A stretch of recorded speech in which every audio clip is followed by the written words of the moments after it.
सच्चिदानंदरूपाय विश्वोत्पत्त्यादिहेतवे तापत्रय विनाशाय श्रीये कृष्णाय वयं नमः।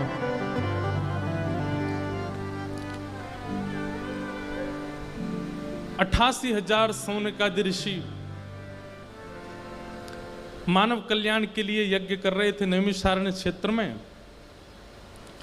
लेकिन मानव कल्याण का जब फल मिलता नहीं दिख रहा था, यज्ञ की सफलता अनुभव नहीं हो रही थी, तब वहां सूत जी का आगमन हुआ और सूत जी से 88,000 ऋषियों ने प्रश्न किया कि इस घनघोर कलिकाल में मानव कल्याण कैसे हो, कृपा कर हमें बताओ।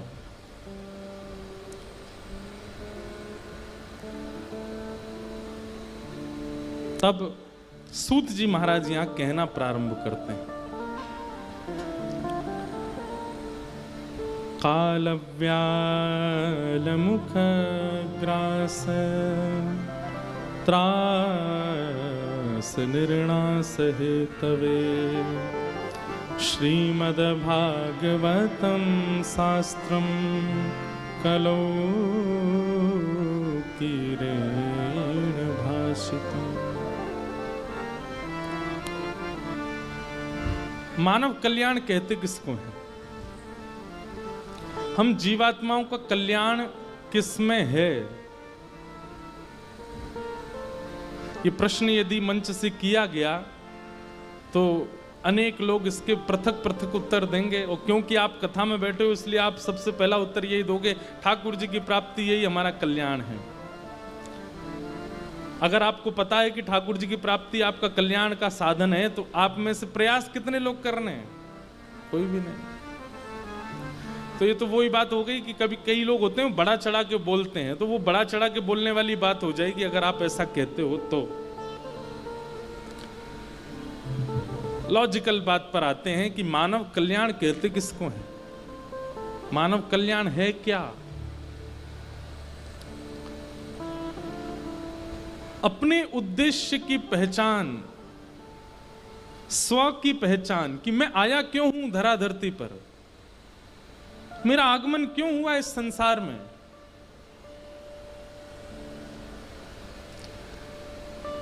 क्या केवल भोजन भजन, सॉरी भजन नहीं, भोजन वजन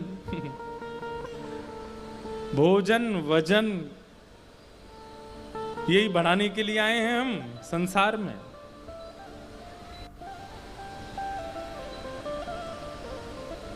अपने उद्देश्य को पहचानना यही कल्याण है। जिस दिन आप पहचान गए कि मेरा आगमन, मेरा जन्म लेना वो इस कारण से है, उसी दिन आपका कल्याण होना प्रारंभ हो जाएगा। और मानव कल्याण का दूसरा भाव क्या है? पुनर्जन्म न विद्यते, पुनः दोबारा संसार में आना ना पड़े, तब समझो कि उसका कल्याण हुआ।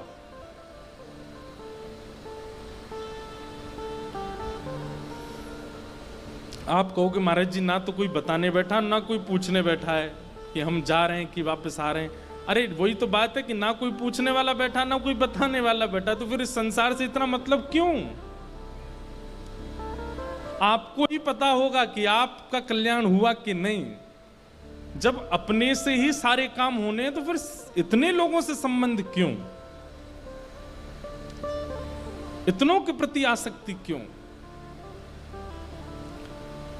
कल्याण होगा तो आपको आपका होगा, आपको पता चलेगा, और आप किसी और को उससे कोई अभिप्राय होने वाला नहीं है।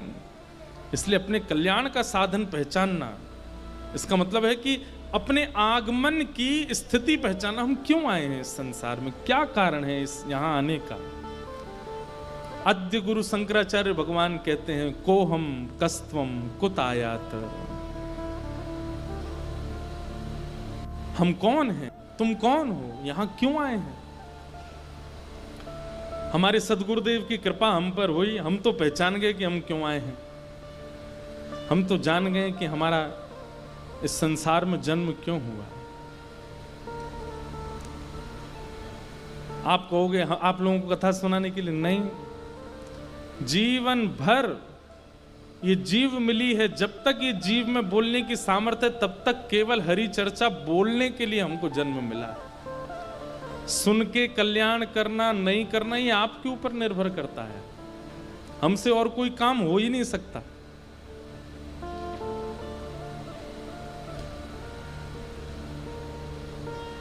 एक बात बोलें, सब लोग बहुत ध्यान से सुनिएगा। इस संसार में जैसे क्रिकेट में ऑलराउंडर होना बहुत अच्छी बात है। आप बैटिंग भी कर लेते हो, बॉलिंग भी कर लेते हो। पंखों से सावधान रहना भैया। इधर देखो, इधर देखो। क्रिकेट में आप बॉलिंग भी कर लेते हो, बैटिंग भी कर लेते हो, फील्डिंग भी कर लेते हो, कीपिंग भी कर लेते हो,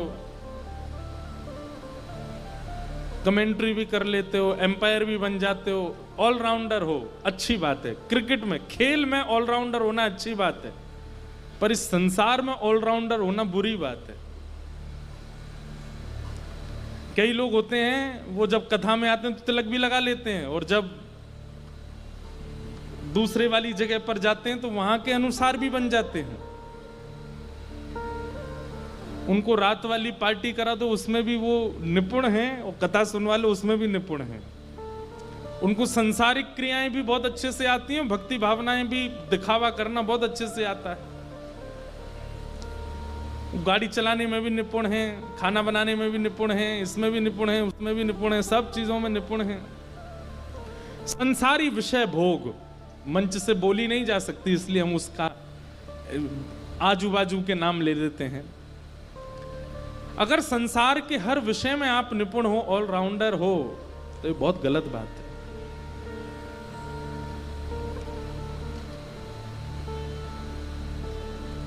कोई ऐसी चीज तो हो जिसमें ये आप कह सको कि ये मुझे नहीं आता, ये मुझसे नहीं हो सकता।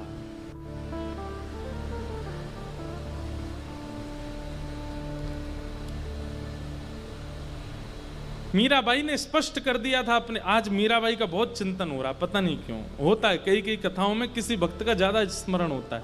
मीराबाई ने पहले ही स्पष्ट कर दिया था, भोजराज को विवाह से पहले ही कह दिया था कि एक पत्नी का जो कर्तव्य होता है वो मैं नहीं निभा पाऊंगी, इसलिए सोच समझ के ब्याह के लिए हाँ करना। तो भोजराज कहते हैं कि मैं पत्नी की कामना से आया ही नहीं हूं। मीराबाई कहती हैं तो फिर आप क्यों आए हैं हमारे घर पर रिश्ता लेकर के? तो वे कहते हैं कि हमारी मेवाड़ की भूमि में योद्धा तो बहुत हुए, राजा तो बहुत हुए, महाराजा तो बहुत हुए, लेकिन कोई भक्त नहीं हुआ, इसलिए एक भक्त को ले जाने आया हूं। हमारी मेवाड़ की भूमि में एक भक्त रहे। पर उन्होंने पहले स्पष्ट कर दिया था कि संसार की कामना मुझसे करिएगा नहीं, मुझसे हो नहीं पाएगा। हमारे हिसाब से वैष्णवों को बहुत क्लियर होना चाहिए संसारी लोगों के सामने कि आप मुझसे ये उम्मीद मत कीजिएगा कि आप रात में इस प्रकार के व्यवचार करेंगे और मैं वो सह सकता हूं, मुझ में सामर्थ्य भी है सहने की, लेकिन मैं नहीं सहूंगा। स्पष्टीकरण एक वैष्णव में होना चाहिए।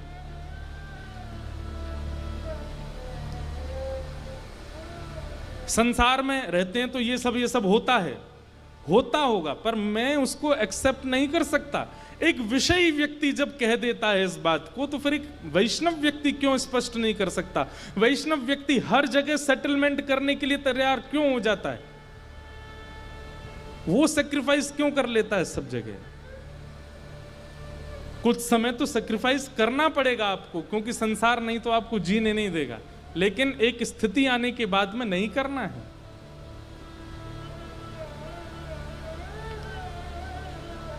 हम और किसी लायक रहे ही नहीं, एक ही काम है हमारा। हम तो एक बार कहते हैं कथा में, सबसे ज्यादा संसार में फंसते कौन है पता है? पुनर्जन्म सबसे ज्यादा किन लोगों का होता है? जो भक्ति भी करते हैं और विषय भी भोगते हैं, दोनों तरफ पैर लगा रखे हैं। 7 दिन कथा हो रही है तो आचरण शुद्ध है, लेकिन कथा विश्राम होते ही अब तो कथा हो गई, 9 दिन की नवरात्रि चल रही है तो आचरण शुद्ध है। दशहरा आते ही तो अब तो खुली छूट है महाराज। मैं कहाँ था अभी, कहीं कथा थी, हाँ चंडीगढ़ में कथा थी नवरात्रि के समय। तो दशहरा के दिन शायद पूरी हुई थी, पता नहीं, मुझे याद नहीं, पर मुझे खबर क्या सुनाई दी कि 10वीं के दिन, जिस दिन नवरात्रि पूरी हुई उसके अगले दिन किसी मांस की शॉप का इतना विक्रय हुआ सामान कि सुबह खुलने के 3 घंटे के भीतर भीतर तो सब बिक गया, बचा ही नहीं। मैंने कि भाई राक्षस रहते हैं संसार में।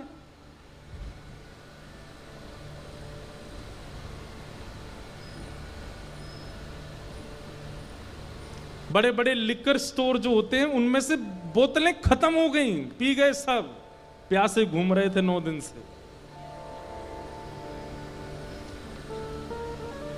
अब मेरे मन में तब आता है कि वो 9 दिन क्यों नहीं पी गई, क्योंकि विचार ये था कि नवरात्रि चल रही है, अभी मैया जी का वास है, इसका मतलब वो भक्ति भी कर रहे हैं और 10वीं आते ही वो छोड़ भी नहीं रहे हैं। ऐसी स्थिति के जो लोग होते हैं जो दोनों तरफ मुंह मारते हैं, उनकी अधोगति निश्चित है। एक ठौर पकड़िए बस, ये बात हम खुले मंच से और लगभग सब जगह कहते हैं, एक ठौर पकड़िए, एक जगह पकड़िए। यदि आप संसार के विषयों को नहीं छोड़ पा रहे हैं तो पूर्ण रूपेण उनका उपभोग कीजिए। आपके पास कहने को ठाकुर जी के पास शब्द होगा, देख लीजिए मैं अगर संसारी था तो मैं आपकी कथा भी तो नहीं सुनता था, आपके मंदिर भी तो नहीं आता था, आपके दर्शन भी तो नहीं करता था, संसार का उपभोग किया।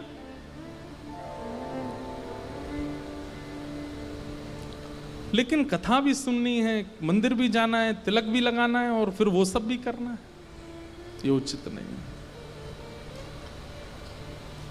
2 घोड़े पर पैर रख के सवारी करने वाले गिर जाते हैं।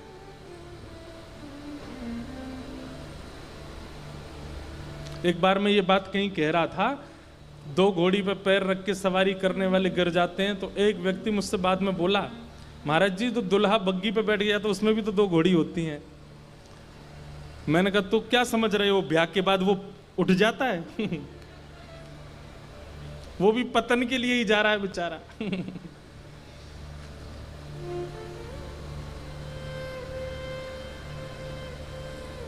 एक के रहिए। यदि आप भक्ति मार्ग में आपको शांति मिलती है तो अब प्रयास कीजिए कि पूर्ण रूपेण आइए इस मार्ग में, पूर्ण रूपेण सर्वस्व दीजिए इस मार्ग को। और यदि आपको लगता है कि आप विषय भोग नहीं छोड़ पा रहे हैं तो फिर यहां त्याग कीजिए, वहां चले जाइए, पूरे चले जाओ,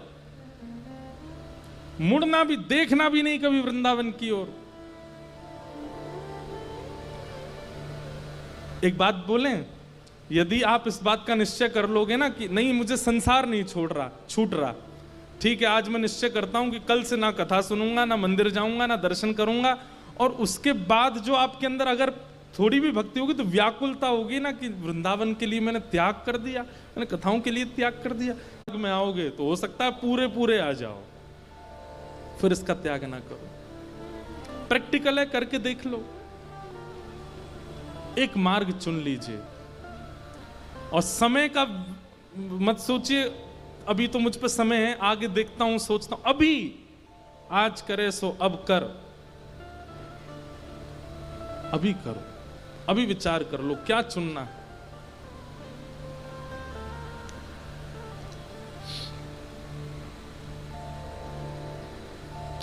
कि कालव्याल मुखग्रास त्रास निर्णास है तवे श्रीमद्भागवतं शास्त्रम् कलौ कीरेण भाषितम् मानव कल्याण यदि आप चाहते हैं, अपना कल्याण यदि चाहते हैं, तो श्री भागवत जी का आश्रय लीजिए। भागवत जी से यही प्रश्न रख करके रोज कथा सुनिए कि मेरा कल्याण कैसे होगा। भागवत जी आपको साधन बताएंगे। किसी का कल्याण ज्ञान मार्ग से है, किसी का कल्याण वैराग्य मार्ग से, किसी का कल्याण भक्ति मार्ग से, किसी का कल्याण प्रेम लक्षणा भक्ति मार्ग से है, और किसी का कल्याण संसार के भोग विलास से ही है। यह भी बात है। कई लोगों को ठाकुर जी ने दुनिया में भेजा ही इसीलिए कि ये भोग भोगें, इनके लिए और कुछ नहीं है। क्यों? क्योंकि वे भोग भोगेंगे तो उनको देख करके कई और लोग भी तो भोग की तरफ भागेंगे। माया अपना काम कैसे करेगी? फिर संसार कैसे चलेगा अगर भोग भोगने वाले ही नहीं बचेंगे तो? इसलिए कुछ लोग वो भी चाहिए। भाई सब पांडव थोड़ी हो सकते हैं, कुछ कौरव भी तो बनाए जाते हैं जो कृष्ण को देखते हैं, कृष्ण को पूजते हैं, कृष्ण से मिलते हैं, कृष्ण को छूते हैं, फिर भी कौरव ही रहते हैं। संसार में दोनों चीजें चाहिए। भोजन की थाली में मिठाई है तो नमकीन भी तो है, तभी तो भोजन है। तो कई लोगों का कल्याण भोग से ही है। कल्याण मतलब उनको भेजा ही इसीलिए कि वो भोग भोगें। पर हमारी एक बात सत्य मान लीजिएगा, ये कैसे पता चले कि हम भोग भोगने आए हैं कि भक्ति मार्ग के लिए आए हैं? अपने जीवन काल में एक बार भी यदि कथा प्रिय लग गई हो, अपने जीवन काल में एक बार भी वृंदावन प्रिय लग गया हो, अपने जीवन काल में एक बार भी अपने सदगुरु प्रिय लग गए हो, उनकी वाणी प्रिय लग गई हो, उनका दर्शन प्रिय लग गया हो, तो इसका मतलब आप भोग भोगने के लिए बने ही नहीं हो। आप भोग के लिए आए ही नहीं हो। आपका रुझान भक्ति मार्ग में एक बार भी हुआ है तो इसका मतलब भोग्य वस्तु आपके लिए नहीं है।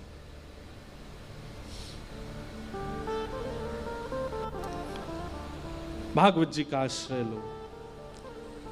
सौनकादि ऋषियों ने सूत जी महाराज से प्रश्न किया। सूत जी ने कहा भागवत जी में सामर्थ्य है मानव कल्याण करने की।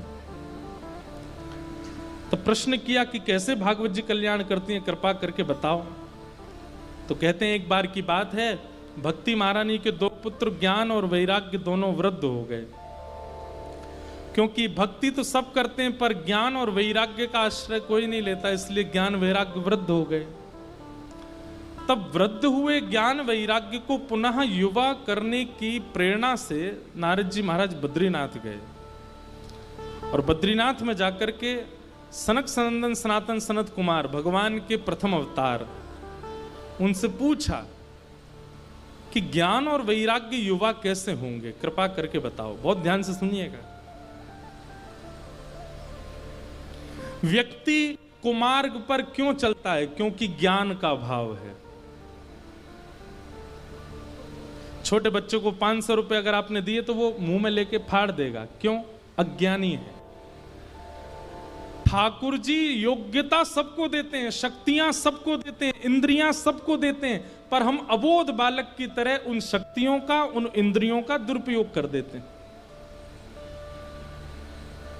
समझ में आ रही है बात? 12-13 महीने के बालक को आप 500 रुपए दो, क्या करेगा? मुंह में ले लेगा, खा जाएगा, फाड़ देगा, चितड़े कर देगा उसके।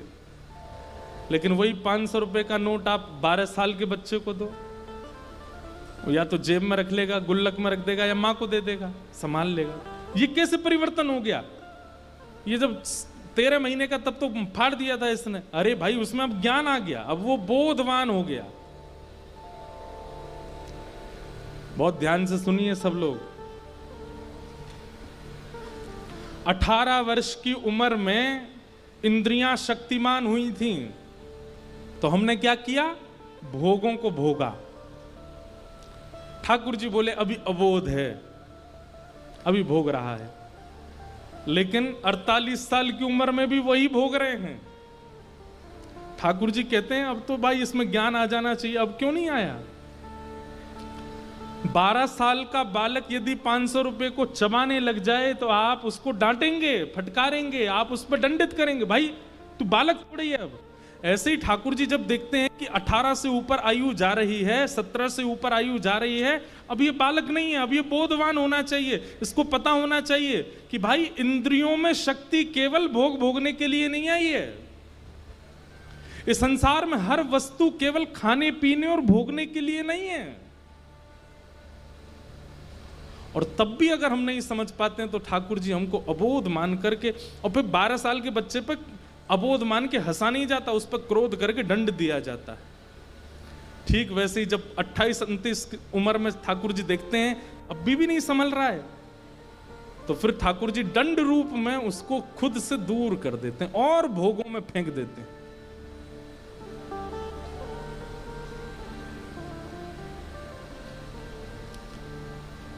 बहुत समझने वाली और बहुत चिंतन वाली बात है, इसको बहुत ध्यानपूर्वक सुनिए।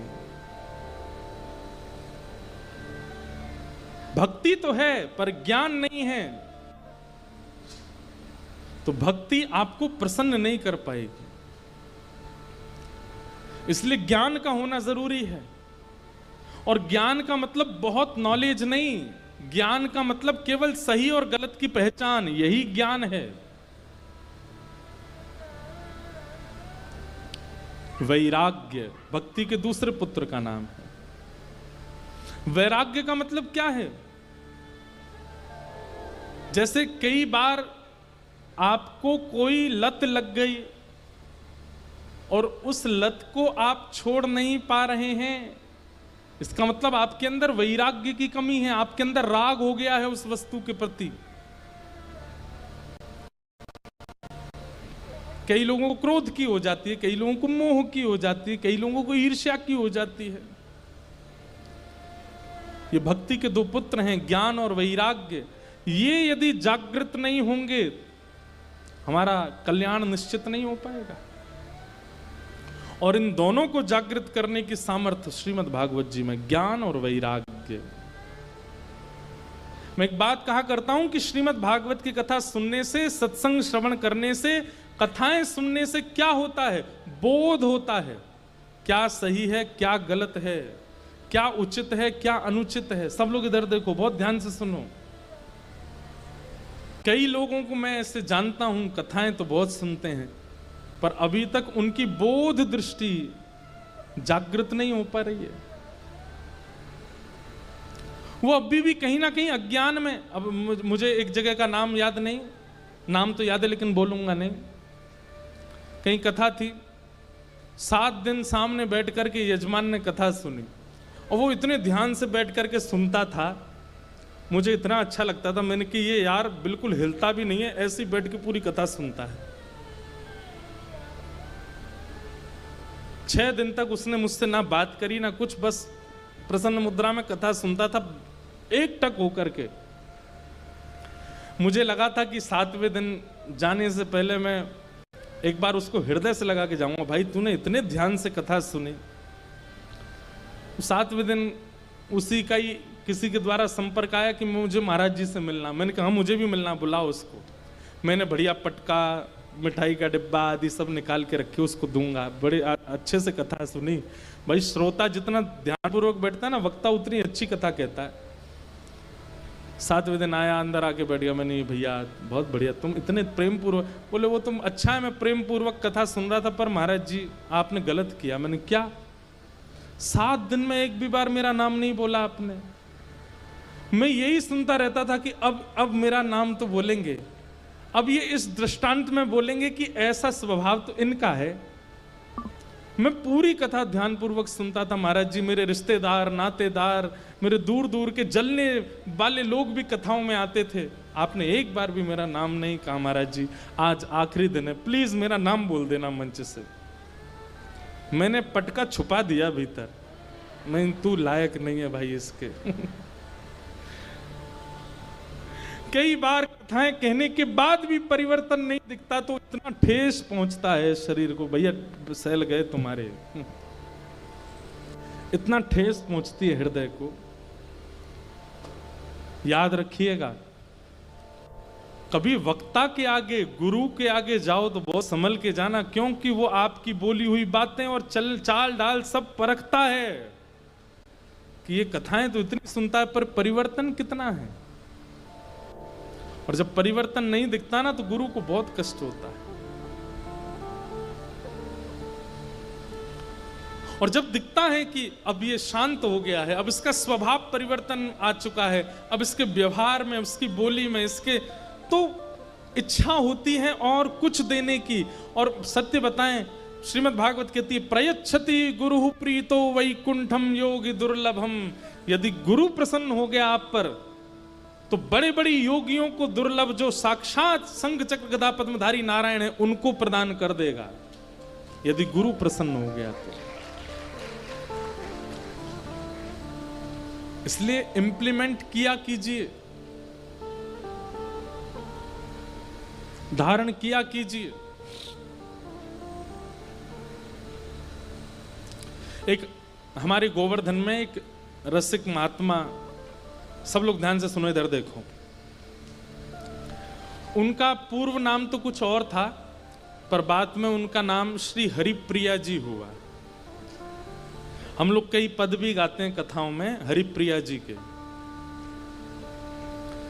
वो नाम उनका हरिप्रिया है, पर वो थे वो पुरुष, और ये हरिप्रिया बाद में गुरु ने उनका नाम रख दिया। उनका पूरा चरित्र मुझे अवकाश मिलेगा तो एक दिन सुनाऊंगा मैं।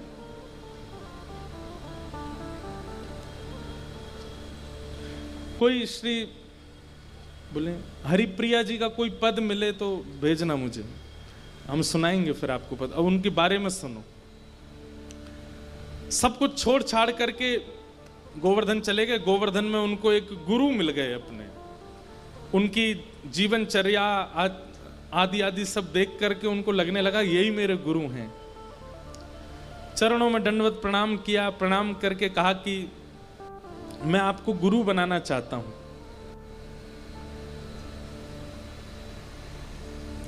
तो जो महाराज जी थे उन्होंने कहा गिरिराज जी की परिक्रमा लगा के आओ, फिर दीक्षा देंगे।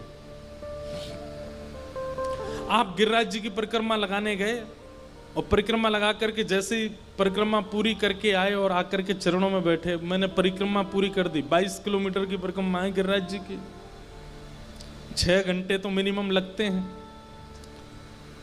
6 घंटे पूरा पसीने पसीने होके आए, आकर के गुरुजी से कहा मुझे दीक्षा दे दीजिए। तो गुरुजी बोले तुमको क्या दिखाई दे रहा है जरा बताओ तो बोलने लगे मतलब कहां बताऊं। जब ये कहा कहां बताऊं तो बोले एक परिक्रमा और लगा के आओ।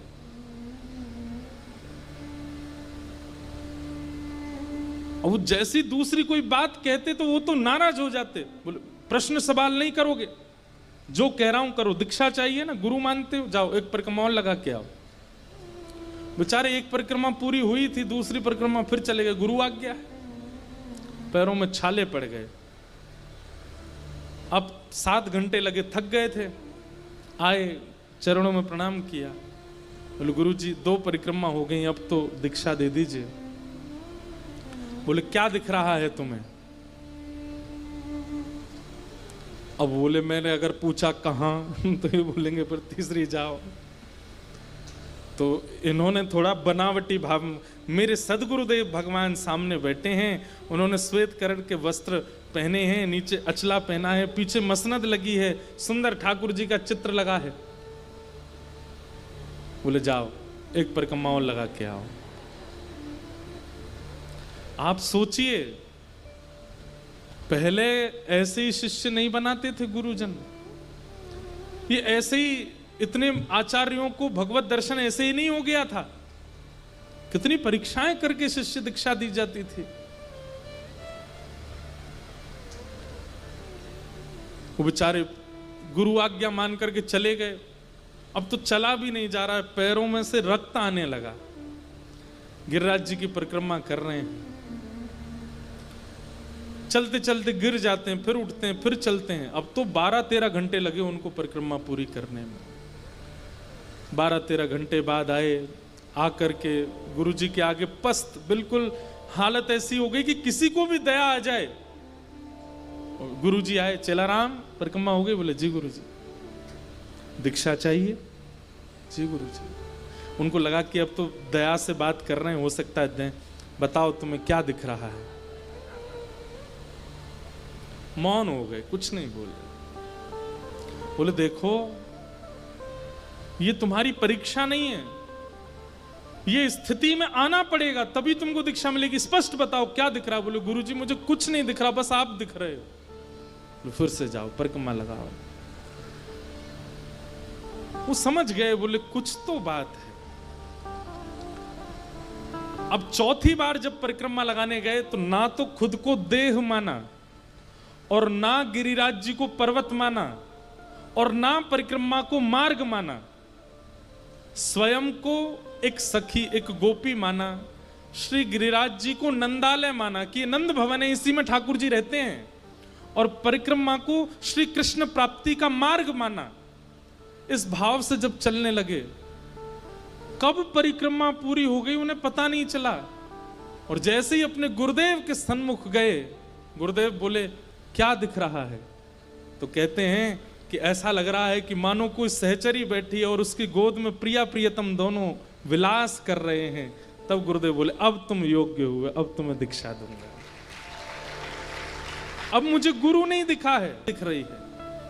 उसने चुनरी पहनी है, आंखों में काजल लगा है, कानों में कुंडल पहने हैं, नाक में बेसर है, और उसकी गोद में दो नन्हे नन्हे से सुकुमार बालक बालिका बैठे हैं। और ये निश्चित ही बालक बालिका कोई और नहीं है, प्रिया प्रियतम है, क्योंकि नीलमणि श्याम सुंदर हैं और गौरमणि श्री किशोरी जी।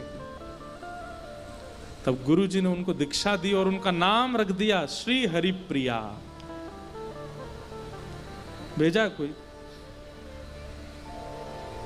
सुनाते हैं उनका पद। अब पता नहीं कौन सा भेजा है।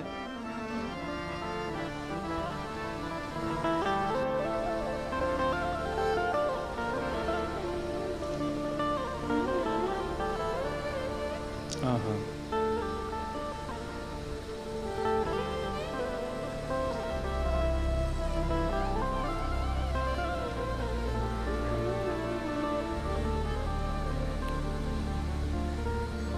हरिप्रिया जी क्या गा रहे हैं?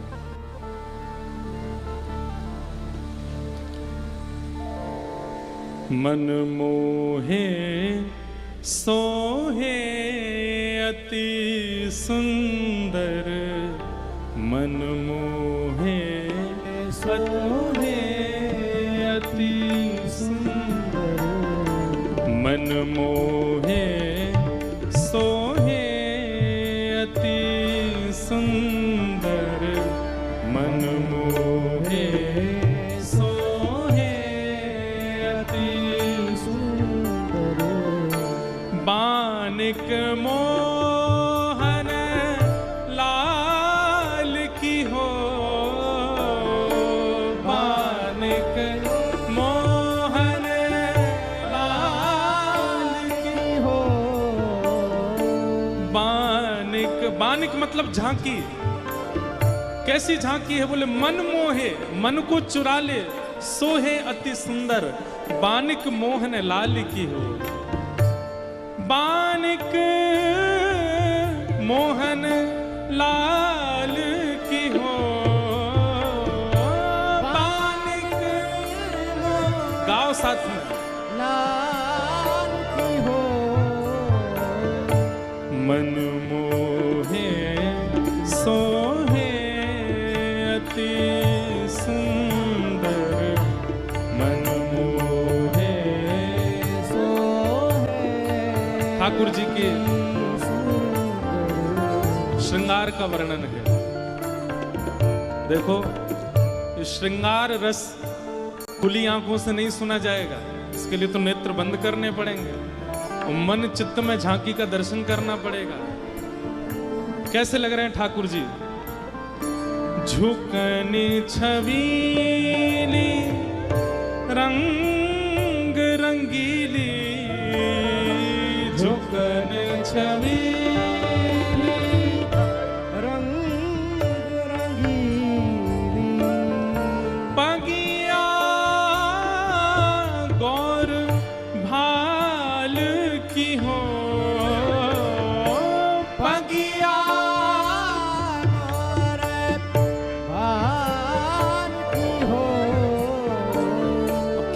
कर रहे हैं। झुकन छबीली रंग रंगीली, पगिया गोरे भाल की हो। ठाकुर जी ने कैसी पाग पहनी है, उस पर सुंदर मोती रंगे हैं, रंग रंगीली पाग है, लेकिन झुकी हुई है। कहाँ की तरफ झुकी हुई है? बोले गोरी की तरफ, यानी किशोरी जी की तरफ पगड़ी झुकी हुई है ठाकुर जी की। झुकन छबीली रंग रंगीली,